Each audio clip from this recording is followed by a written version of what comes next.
whatever goddamn path you're traveling on, take yoga with you.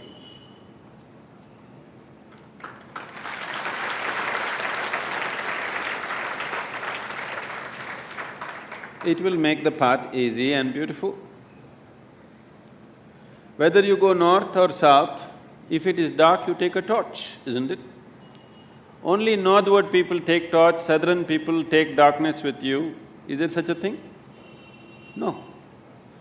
So, you getting married is because of your needs.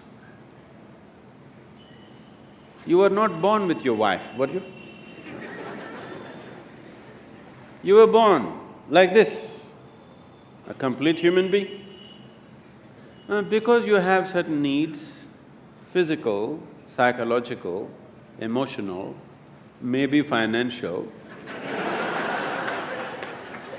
social, that also is there, right? So, various needs. Marriage is generally supposed to be a package which deals with all these needs. Physical needs, psychological needs, emotional needs, social needs, sometimes financial needs also. So it is a comprehensive package that if you get married, all these problems are solved in one shot. Sometimes they may refuse to fulfill some of your needs. So you get stressed, strained and tortured. I want you to understand, you married for your well-being, not as some sacrifice for somebody's sake. You married for your needs and your well-being, isn't it? You better remember that all your life. You married and tied up the other person with you because you have needs. You did not do it for the other person's sake. Yes or no? Let's be straight about this. Yes or no? Yes. You remember this? If you remember this, you live in little gratitude, okay? You… if not all the five pancha and the five needs, at least two you fulfilled for me, thank you very much, isn't it? All the five perfectly, maybe they did not fulfill, at least two or three they fulfilled, right? Your husband or your wife? Did they, didn't they? If they did not fulfill anything, I don't think you would be there by now. Yes or no? If they did not fulfill any of your needs, I do not think you would still be there. They are fulfilling some needs, a few things maybe they are not able to fulfill. So are you. You are also not able to fulfill every one of the needs of the other person. Some you're fulfilling, some you're not, isn't it so? So, why did this become stress, strain and torture?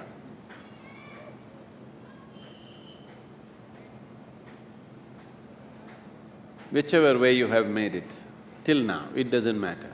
If you're willing, in 3 days' time, it doesn't matter how bad your situation is, in 3 days' time, you can bring it to a semblance of peace. If not love, if not ecstasy, at least you can bring it to a peaceful state in 3 days' time if you are willing, 100%. Yes or no? At least you can shut up. Simply, whatever happens. Peace will happen. And maybe they will love it.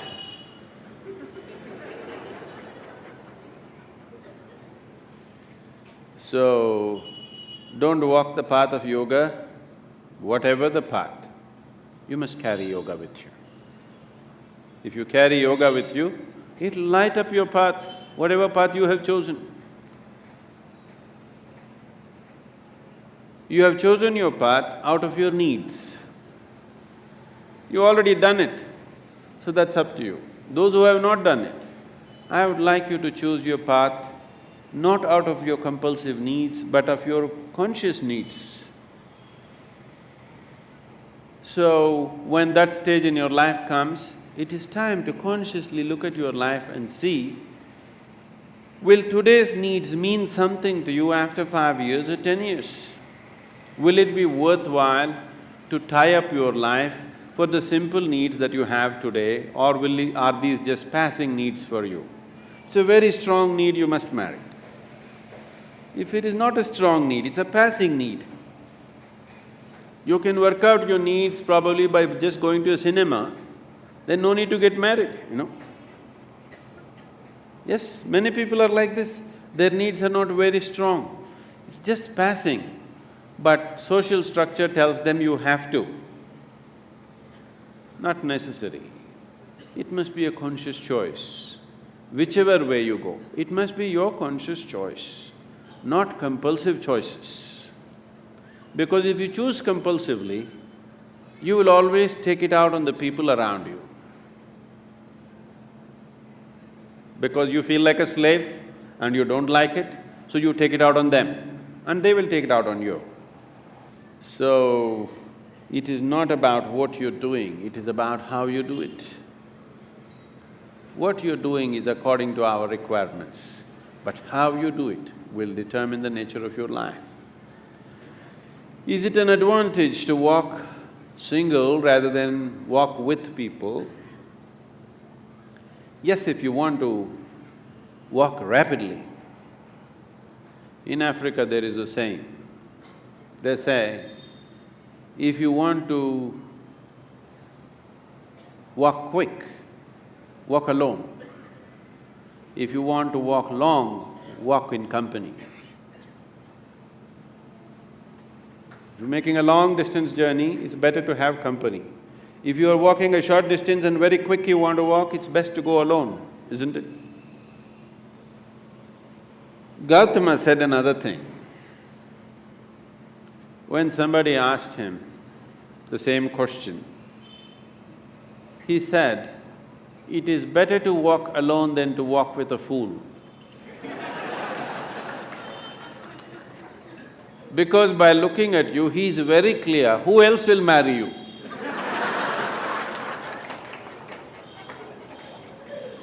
So that is Gautama's way of working.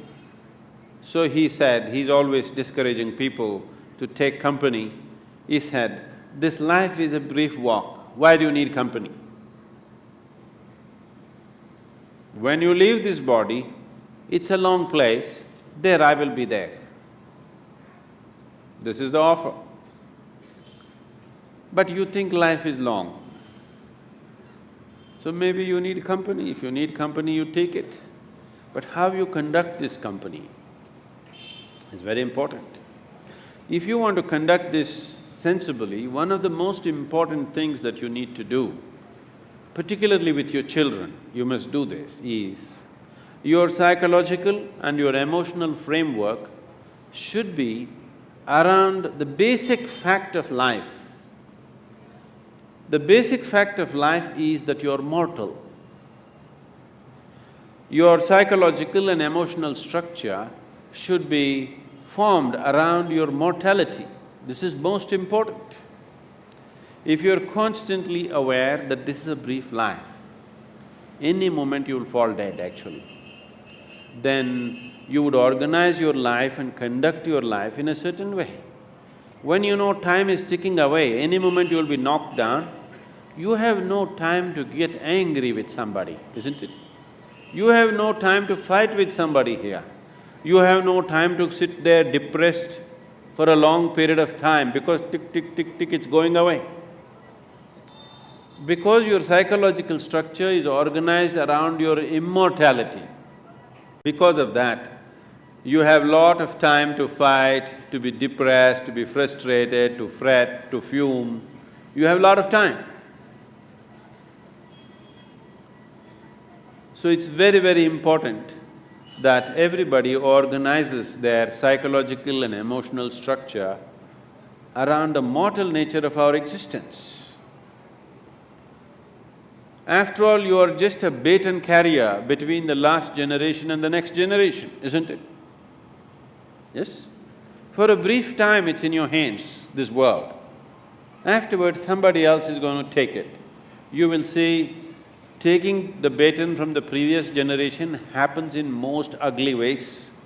Handing over the baton to the next generation happens in horrible ways, simply because people's mind is structured around their belief of immortality.